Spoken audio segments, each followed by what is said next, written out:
नमस्कार, मी नागनाथ बाबर आणि आपण पाहता निर्भीड समाचार। पालघर जिल्हाधिकारी कार्यालयासमोर मंगळवारपासून सुरू असलेले मार्क्सवादी कम्युनिस्ट पक्षाचे आंदोलन अखेर स्थगित करण्यात आले आहे।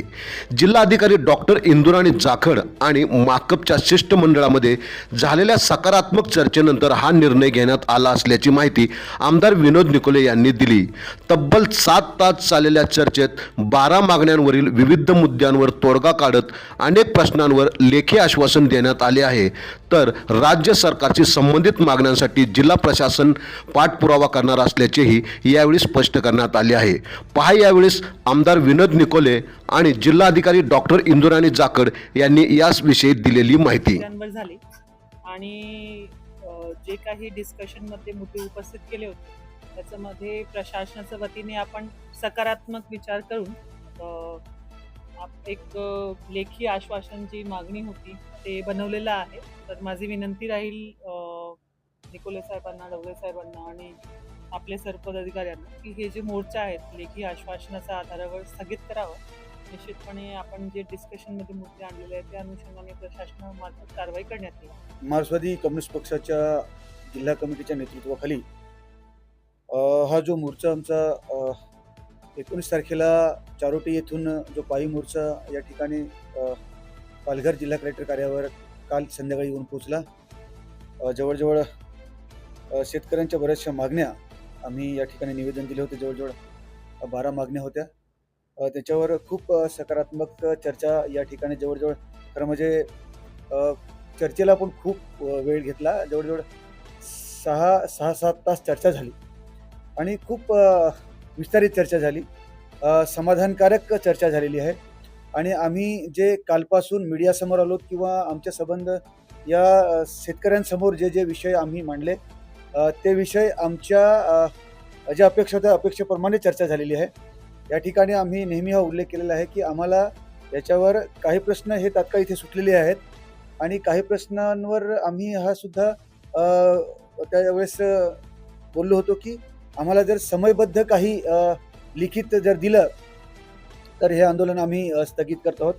तर आम्हाला त्या पद्धतीने आमच्या अपेक्षेप्रमाणे चर्चा होऊन आम्हाला हे समयबद्ध लेखी स्वरूपामध्ये आपल्या ह्या पालघर जिल्ह्याच्या जिल्हाधिकारी मॅडम यांनी दिलेला आहे। तर बरेचसे मुद्दे आमचे वन अधिकाराचा जो मुद्दा होता तो जवळजवळ क्लिअर झालेला आहे। आमची मागणी होती की आम्हाला सेपरेट 7/12 दिला पाहिजे आणि जे काही क्षेत्र अजून 2 गुंठे मिळालेले आहेत, 3 गुंठे मिळालेले आहेत त्या ठिकाणी प्रत्यक्ष स्थळ पाहणी करून वन जे काही अधिकारी आहेत त्यांनी प्रत्यक्ष स्थळ पाहणी करून त्याच्यामध्ये ते क्षेत्र पुन्हा ते त्यांना वाढवून दिलं पाहिजे, वाढीव क्षेत्र दिलं पाहिजे। ते चर्चा झालेली आहे आणि आम्हाला असं लिखितही दिलेलं आहे की प्रत्यक्ष जागेवर जाऊन स्थळ पाहणी करून पंचनामा करून त्याच्यामध्ये सुधारणा करण्यात येईल।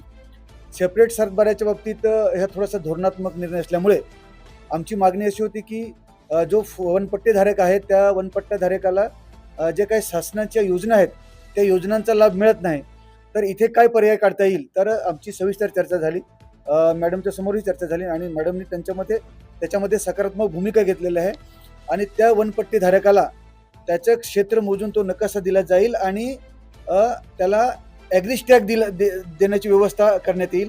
तर ते एक चांगलं पाऊल आहे। ॲग्रिस्टॅग जर दिला तर नक्कीच त्या वनपट्टेधारकाला शासनाच्या ज्या पण योजना आहेत त्याचा लाभ मिळेल। त्याच्यासाठी आम्हाला समयबद्ध लेखी दिलेलं आहे की त्याच्यासाठी 3 महिन्यांचा कालावधी आम्हाला देण्यात आलेला आहे आणि आम्हीही तो मान्य केलेला आहे की 3 महिन्याच्या कालावधीमध्ये हे ॲग्रिस्टॅग दिले तर ते एक चांगलं पाऊल हे उचललेलं ते आम्हाला लिखित स्वरूपामध्ये मिळालेलं आहे। त्याचप्रमाणे वर्कर्स जागा, सिलिंगची जागा ह्या ज्या काही आहेत देवस्थान वगैरे याच्यावर सुद्धा चर्चा झाली, तोही धोरणात्मक निर्णय आहे, परंतु आम्ही लिखित स्वरूपामध्ये मागितलेलं आहे। आता हे जागेवर जाऊन पंचनामे किंवा ती जागा कसं सर्वेक्षण करायचं तर या ठिकाणी अशी चर्चा झाली की मॅडमच्या याच्याखाली जे काही त्यांचे महसूलचे अधिकारी आहेत म्हणजे तालुका लेवलवर तहसीलदार आहेत असे जे आहेत त्यांचे ते अधिकारी घेऊन आणि एक समिती आम्ही फॉर्म करण्याचं ठरवलेलं आहे। पण ती समिती फक्त त्यांच्यापुरती मर्यादित न राहता आमचेही मार्क्सवादी कम्युनिस्ट पक्षाचे काही पदाधिकारी त्याच्यामध्ये घेतले पाहिजेत, तर ते आम्ही 5 पदाधिकारी आमचे त्याच्यामध्ये घेतले जातील। म्हणजे एक संयुक्त समिती नेमून त्याचा एक अहवाल तयार केला जाईल आणि त्याच्यामध्ये सुद्धा कलेक्टर मॅडमनी एक चांगली भूमिका घेतली आहे की शक्यतो तो अहवाल या शेतकऱ्यांच्या बाजूने पॉझिटिव्ह अहवाल हा शासनाला सादर करण्यात येईल. हे एक चांगलं पाऊल आहे. त्याच्यामध्ये आम्ही स्वतः आहोत. हे एक आमच्यासाठी एक जमेची बाजू आहे आणि ते संपूर्ण जिल्ह्यामध्ये जिथे जिथे अशा जागा आहेत त्याचा ते अहवाल आम्ही तयार करणार आहोत. त्याचप्रमाणे बरेचसे विषय हे चांगल्या पद्धतीने चर्चा झालेली आहे. तळघराचे जे आम्ही दावे दाखल केले होते ते तळघराचे दावे त्यांनी एक्सेप्ट केलेले आहेत आणि आता यापुढे जे अजून तळघराचे आम्ही फॉर्म जे भरणार आहोत तर आम्ही मॅडमने सांगितलं की तुमच्याकडून पण एक आम्हाला फॉर्मॅट देण्यात यावा.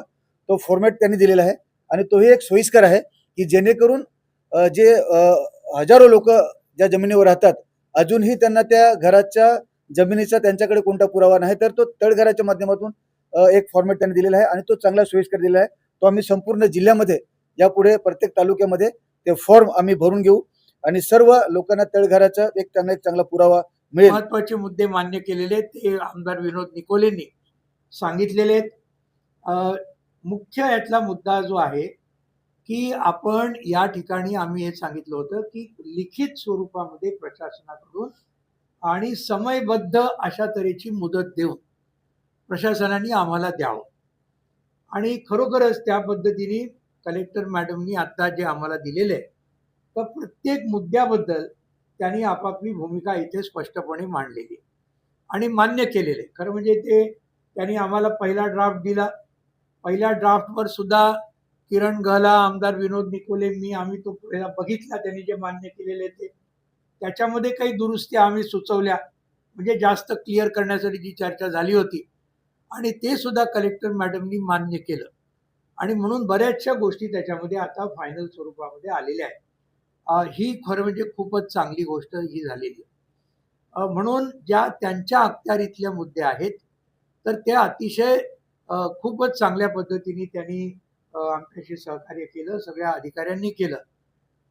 काही मुद्दे जे असे आहेत जे कलेक्टर मॅडमच्या अखत्यारीमध्ये नाहीत आणि त्याचा सुद्धा आमदार विनोद निकोलेंनी उल्लेख केला. एका मुद्द्याचा केला, अजून एक दोन मुद्द्याचा फक्त मी करतो.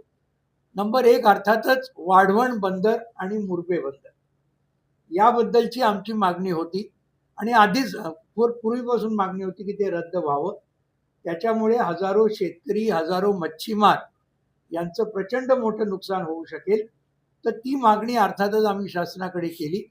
मॅडम म्हणाल्या ते बरोबर आहे, त्यांचं अर्थातच प्रश्न नाही आहे, केंद्र सरकारचा प्रश्न आहे आणि म्हणून आमच्या तीव्र भावना या नक्कीच कलेक्टर मॅडम आणि इथून शासनाला कळवल्या जातील. या गोष्टी आहेत. इतर सुद्धा काही फरक आहेतच, प्रश्नच नाही. उदाहरणार्थ आता हे जे आता जी कमिटी केलेली आहे म्हणजे ज्याच्यामध्ये आमचे प्रास प्रतिनिधी घेतलेले आहेत तर त्याच्यामध्ये काही धोरणात्मक मुद्दे आहेत. ते मॅडमने सांगितलं ते बरोबर आहे. आता उदाहरणार्थ देवस्थान जमीन, इनाम जमीन, इथली वर्कर्स जमीन म्हणजे असणारे आदिवासी पण नावावर कोणाच्या आहे, पूर्वीच्या जमीनदार सावकारांच्या. कॉम्रेड गोदावरी परुळेकर, शामराव परुळेकर, किसान सभा, कम्युनिस्ट पार्टीने जो मोठा लढा केला 45 ते 47 त्याच्यामुळे या जमिनी मिळाल्यात ही आपण लक्षात ठेवलं पाहिजे. लाल बावट्यामुळे या जमिनी मिळाल्या पण अजूनही त्या जमिनी सावकार जमीनदारांच्याच नावावर आहेत तेव्हापासून. त्यासाठी कायदा करावा लागेल. हा मुद्दा पूर्वी सुद्धा फडणवीस साहेब पूर्वी मुख्यमंत्री असताना आम्ही केला होता, मोठा मोर्चा गेला होता. परवा जेव्हा अकोले संगमनेरला मोठा मोर्चा झाला राधाकृष्ण विखे पाटील रेव्हेन्यू मिनिस्टर वगैरे यांच्याशी चर्चा करून त्यांनी सुद्धा मान्य केलं होतं. दुर्दैवाने ते खरं म्हणजे पुढे गेलेलं नाही. पण आज देवस्थान इनामच्या बद्दल 2016 मध्ये देवेंद्र फडणवीस साहेबांना आमचं मोठं शिष्टमंडळ गेलं, नाशिकला महामुक्काम झाला, तेव्हापासून त्यांनी मान्य केलं की आम्ही करणार आहोत. चांगली गोष्ट अशी आहे कलेक्टर मॅडमनी आज आम्हाला सांगितलं आणि त्याची प्रत पण दिलेली आहे की देवस्थान इनाम जमिनीचा कायदा हा 10 वर्ष उशिरा का होईना परंतु येत्या विधानसभेमध्ये बहुतेक मांडला जाणार आहे. आम्हाला आजच त्याची प्रत मिळाली की आम्ही स्टडी करू, काय जे आम्हाला बदल सुचवायचे ते आम्ही करू. पण जर तो खरंच चांगला असला तर ते एक पाऊल पुढे आहे. म्हणजे देवस्थान इनाम जमिनीच्या याच्यावर वर्कर्स जमिनीबद्दल जर थोडासा कायद्यामध्ये बदल केला या सुद्धा जमिनी असणाऱ्या लोकांच्या मदत होऊ शकते. तर हे जरा थोडक्यात सांगायचं, प्रशासकीय बऱ्याचसं खूप चांगलं सहकार्य झालं, पण वनाधिकारबद्दल जो मुद्दा आमदार विनोद निकोलेंनी मांडला, 7/12चा वेगळा उतारा मिळाला पाहिजे, सेपरेट, हा कलेक्टर मॅडमच्या अखत्यारीतला विषय नाही, सरकारच्या अखत्यारीतला विषय. म्हणून एक गोष्ट आम्हाला क्लिअर करायची आहे, प्रशासनाने खूप चांगलं सहकार्य केलं असलं तरी धोरणात्मक बाबतीमध्ये राज्य सरकार, केंद्र सरकार बरोबर आमचे मतभेद आहेत, राहतील आणि आमचा लढा सुद्धा तो चालू राहील. तर या काही मुद्दे फक्त आम्हाला क्लिअर करायचे होते. पण अत्यंत चांगल्या खेळीमेळीच्या वातावरणामध्ये आजचं हे सुबंध आंदोलन जसं सांगितलं 3 महिन्यासाठी आम्ही स्थगित केलेलं आहे. 3 महिन्यामध्ये नक्कीच काही प्रगती होईल अशी आम्हाला पूर्ण खात्री आहे, विश्वास आहे, अपेक्षा पण आहे. आणि आपण सगळ्यांनीच या सबंध याला जी काय आपण मदत केली, सहकार्य केलं, याबद्दल आपल्या सगळ्यांचंच, प्रशासनाचं, पोलीस आणि अर्थातच मीडियाचं पुन्हा एकदा आभार मानून आणि आमच्या कार्यकर्त्यांचं खूप खूप खूप अभिनंदन करून या ठिकाणी मला वाटतं आपण संपायला हरकत नाही. आपण पाहत राहा निर्भीड समाचार.